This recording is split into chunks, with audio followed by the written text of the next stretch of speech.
بسم اللہ الرحمن الرحیم۔ السلام علیکم ورحمۃ اللہ وبرکاتہ۔ سیرت النبی صلی اللہ علیہ وسلم، قسط نمبر 13، جاہلی معاشرے کی چند جھلکیاں، حصہ اول۔ پچھلی دو اقساط میں عربوں میں بت پرستی کی تاریخ اور ولادت نبی پاک صلی اللہ علیہ وسلم کے وقت سرزمین عرب اور خصوصاً مکہ و مدینہ میں رائج مختلف ادیان اور عقائد کا جائزہ لیا گیا۔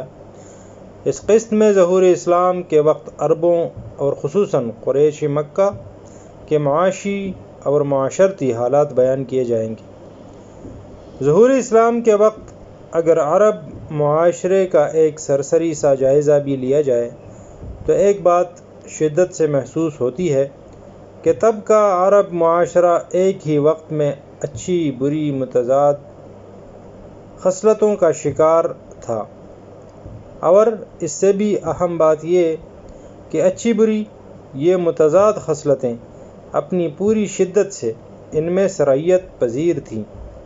ایسے میں اگر ہم ان میں رائج بری عادات و رسوم اور رواج کو مد نظر رکھیں تو عرب معاشرہ ایک بدترین معاشرے کی تصویر پیش کرتا ہے، اور اگر ہم عربوں کے اوصاف حمیدہ کو سامنے رکھیں تو در حقیقت ان سے بہتر انسانی معاشرہ اور معاشرتی اقدار کی نظیر ملنا مشکل ہے۔ بنیادی طور پر عرب معاشرہ تین طبقات پر مشتمل تھا۔ نمبر 1، حضری، وہ لوگ جو شہروں میں آباد تھے اور مستقل طور پر شہروں میں سکونت پذیر تھے، ان کی تعداد بہت تھوڑی تھی۔ حضری عربوں کا ذریعہ آمدنی نخلستانوں کی آمدن اور تجارت تھا۔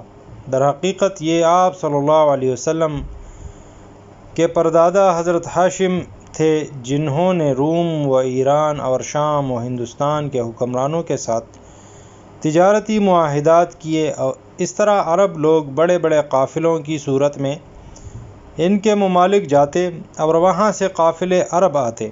قریش مکہ کو کیونکہ خانہ کعبہ کی تولید کی وجہ سے مرکزی اہمیت حاصل تھی، اس لیے قریش مکہ کے قافلوں کو عرب کے بدوی قبائل لوٹنے سے بھی گریز کرتے۔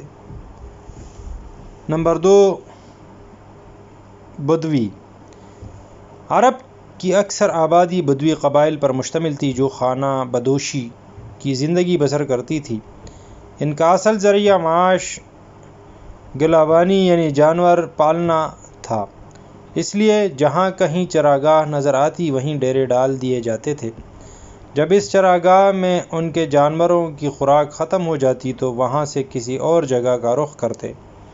اس کے علاوہ رہزنی بھی ان کی آمدن کا ایک بڑا ذریعہ تھا۔ یہ لوگ عرب کے صحراؤں میں آتے جاتے قافلوں کو لوٹ لیتے۔ جو قبائل ڈاکہ کے ذریعے روزی کماتے تھے وہ اس پر بہت فخر کیا کرتے تھے۔ نمبر 3، لونڈی اور غلام، معاشرے کا تیسرا اور سب سے نچلا طبقہ لونڈیوں اور غلاموں کا تھا، جو حضری اور بدوی عربوں کے ساتھ خادم کی حیثیت سے رہتے تھے۔ غلاموں میں عرب اور غیر عرب دونوں شامل تھے۔ عرب تو قبائل کی آپس کی جنگ میں مغلوب ہونے یا پھر مقروض ہونے کی وجہ سے لونڈی اور غلام بنا لیے جاتے، جبکہ غیر عرب بکتے بکاتے سرزمین عرب پہنچتے، جہاں باقاعدہ منڈیوں اور بازاروں میں ان کی خرید و فروخت ہوتی تھی۔ مالک کو یہ حق حاصل تھا کہ وہ اپنے غلام پر جس طرح چاہے ظلم ڈھائے اور چاہے تو اسے جان سے ہی مار ڈالے۔ معمولی باتوں پر غلاموں کو اتنی سخت سزائیں دی جاتی کہ انسانیت کی روح بھی کانپ اٹھتی۔ غلام کا بیٹا بھی پیدائشی غلام ہوتا تھا۔ اسی طرح لونڈیاں بھی ظلم و ستم کا نشانہ بنتی تھیں اور ان سے بدکاری اور کا پیشہ بھی کرایا جاتا تھا۔ ناچ گانے جاننے والی لونڈیوں کی قیمتیں نسبتاً زیادہ ہوتی تھیں۔ غرض یہ کہ غلاموں اور لونڈیوں کی جان و مال، عزت و آبرو اور اولاد سب کی سب ان کے آقا کی ہی ملکیت ہوتی تھی۔ عرب معاشرے میں جنگ و جدل کا سلسلہ مسلسل جاری رہتا، مگر اس جنگ و جدل مسلسل خانہ جنگی اور صدیوں تک جاری رہنے والے باہمی بغض و عناد اور تعصب و عداوت کے باوجود عرب ایک مشترکہ ثقافت رکھتے تھے، جس کے بنیادی عناصر میں اپنے آباء و اجداد پر فخر کرنا، ان کی روایات کو برقرار رکھنا اور مشترکہ زبان عربی کو گنوایا جا سکتا ہے۔ عرب نسلی طور پر قحطانی اور عدنانی یعنی بنو اسماعیل دو گروہوں میں بٹے ہوتے تھے، لیکن دونوں کو عربی زبان پر فخر تھا۔